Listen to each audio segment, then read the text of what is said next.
ti amin, may mga asagsapa ka na tayo. Ti ang MC ko man ni Brother Randy kang gawin man ni Tichan na siya MC. Siya ang asawa, tinulong. Reliever To ang asawa. MC, ito yung opening prayer. Opening prayer, Pastora Bioli. Sister Feli, awan, isa man ni Goodman.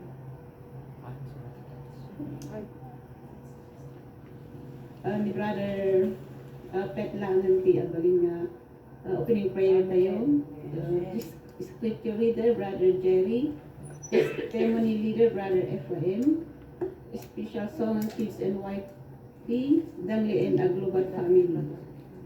Touch and love offering, prayer, Sister Mel. Praise and worship leader, wife P. And the word of God, awal sa balin ni Pastor Bion. At sakay nga pang tayo iti opening prayer, tantayan tayo pa jay umayat ka.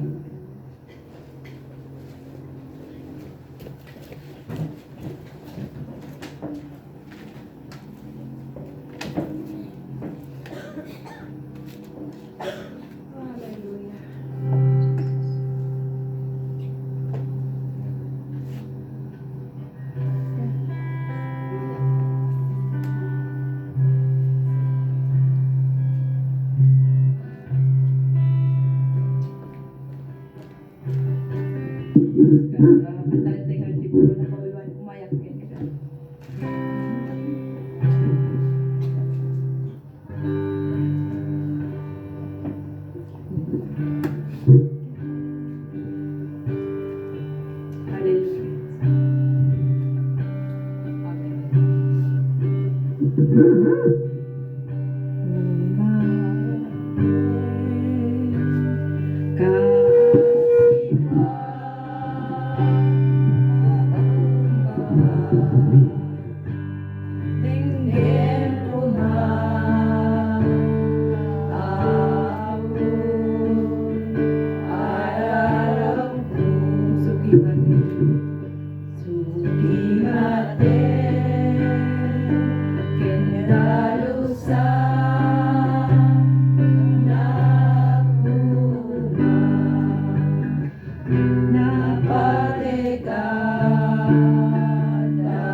Buhay ng maming santuan, ako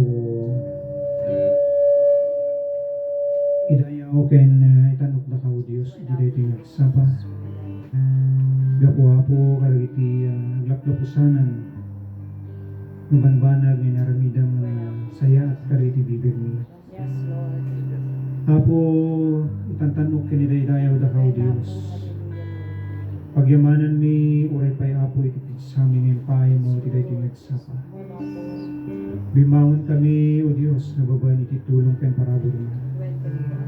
Tada kami iti daytoy nagundaway nagtatarik mo. Agdadanggay apo tapno iti kastay daydayaw data.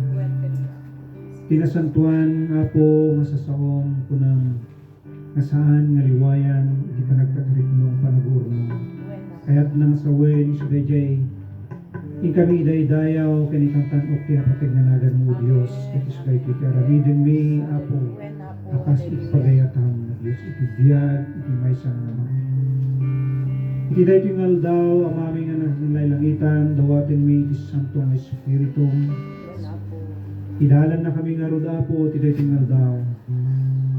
Tapno di kasta maaramid mi, dagiti banbanag o Diyos nga makayayo iti sangwanan. Hallelujah. Ang sakbay na po, mamunag kami, ti panag-survey, kay panagdayaw.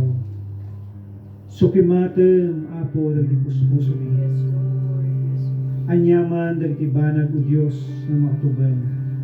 Banag, apo, nga saan nga makayayo iti sangwanan dawatin mi. Pakawanin na kami o Diyos. Pakawanin ti may sa kanapagyan. Hallelujah. Kita apo, umay kami isang wanang o Diyos na si Papa Kumbaga. When, Lord.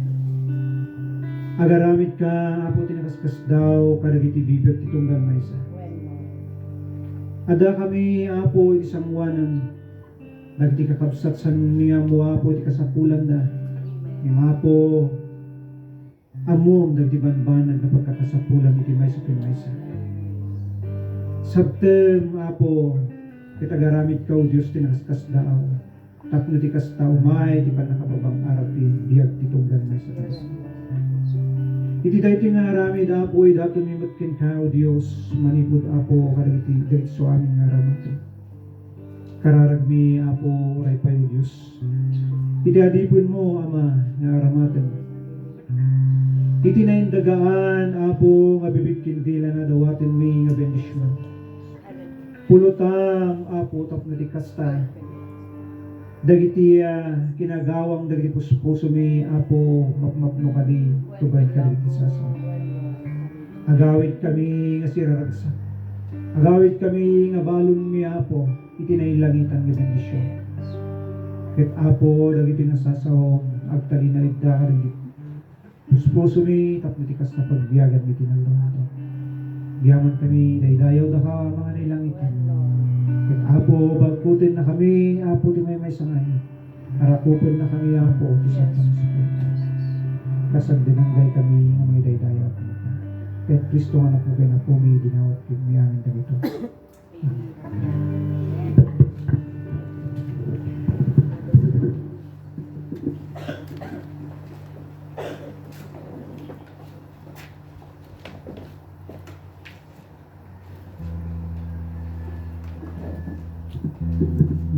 Magandang umaga po sa ating lahat. Morning. Praise God for His goodness. Amen. Praise God for His mercy. Amen. Praise God for His word. Amen. Bago ko po basahin yung scripture natin ay bibigyan ko muna ng introduction.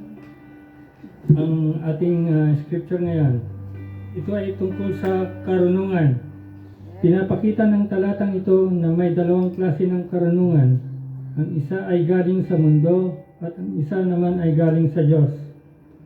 Makikita mo kung anong uri ng karunungan ang mayroon ng isang tao sa pamamagitan ng bunga o resulta ng kanyang buhay.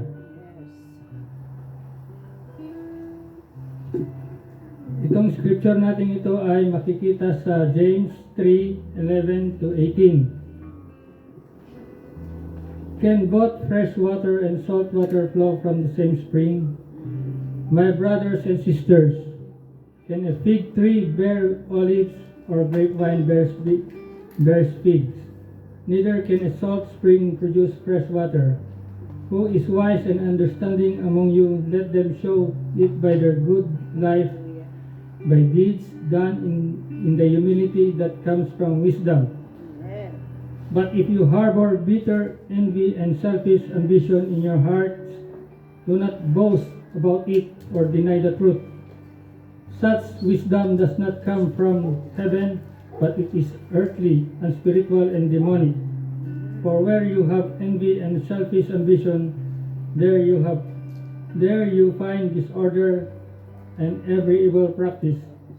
But the wisdom that comes from heaven is first all pure, then peace-loving, considerate, submissive, full of mercy and good fruit, impartial and sincere.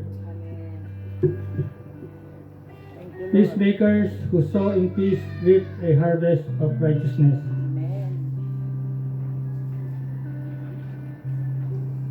Dito sa ulit talata, sinasabi sa talata na ang mga taong naghahasik ng kapayapaan ay umaani ng katwiran. Ibig sabihin, kapag namuhay ka ng mapayapa at nagdudulot ka ng kapayapaan sa iba, magbubunga ito ng kabutihan at katwiran sa iyong buhay at sa buhay ng iba. Brothers and sisters, this is the good news of the Lord. To God be the glory. Glory to God. Hallelujah. Amen.